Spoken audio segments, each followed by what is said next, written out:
ابراهیم بن ادهم رحمه الله نه چاته پوسو کو د بصره بازار کې روانو، ورته وی یا ابا اسحاق ما لنا ندعو الله فلا يستجاب لنا. وی ولی وی مونږ رب ته سوال کو، رب زمونږ سوال ولی نه قبلی؟ حالان کې رب خداوی اذا سالک عبادی انی فانی قریب، وی کله چې زما یو بنده ما نه سوالو کې زه قریب یم د دعا قبلوم. نو ابراهیم بن ادهم رحمه الله ورته وی قلوبکم ماتت بعشرة اشیاء، وی د انسان زړه لس شیزونو سره مړ کیږي، وی بیا د دعاګانې نه قبلیږي. عرفتم الله ولم تؤدوا حقه، وی رب خو پیژنئ کنه خو د رب حق نه ادا کوي. د رب حق څه شی دی؟ عبادات دي، هغه وی حرام مکوي. قرآن دومره لوی را لېږلی دی، 30 سپارې دي، رب خو وی پیژنو خو حق نه ادا کو. دویم شي سره د انسان زړه مړ کیږي. انتم تحبون رسول الله وترکتم سنته، وی تاسو دا ګمان کوئ چې پیغمبر سره مینه کوئ، وی د پیغمبر سنتو پسې تاسو خنداګانې کوئ، د هغه سنت مو پرېښي دي، ځان پې درته بد ښکاري. څنګه به رب ستا دعا قبولوي؟ څنګه به الله تا ته متوجه شي؟ دریم ورته وی قرأتم القرآن ولم تعملوا به، قرآن تلاوت تی شروع کړي، په خوله د قرآن وي خو چې کم عمل په دې راځي هغه عمل د شاته پرېښی دی. بعضې پکې داسې خلک راشي هم زمونږ په دې مسلمانانو کې روشن خیاله وي دا خو زړې خبرې دي. قرآن د هر یو وخت دپاره او مکه شانتې دی چې څنګه ابتدا نو.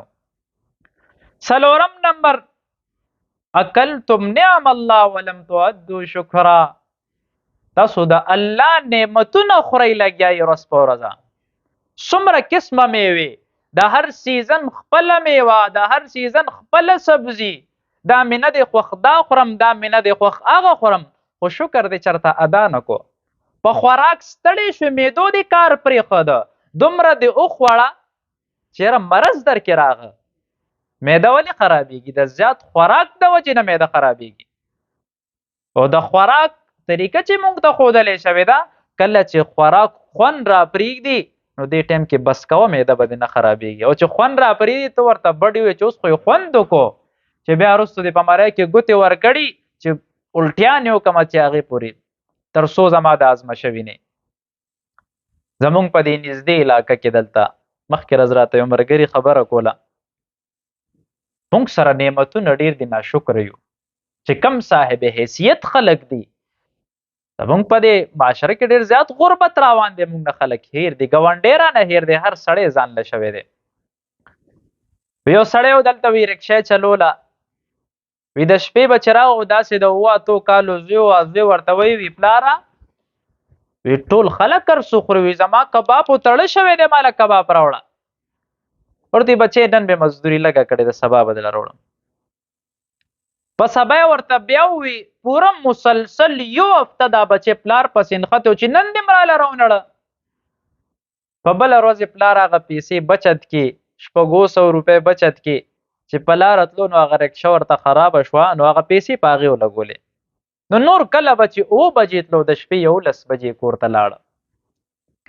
نو چې لاړو دا زوی ورته ویښ ناست وي کباب دې روړه، او ورته یې نه مې دې راوړي بچې.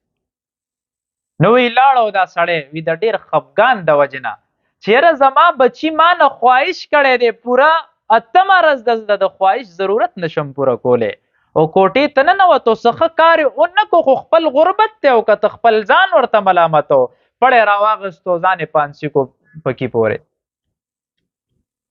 ناشکري ده زموږ د خلکو.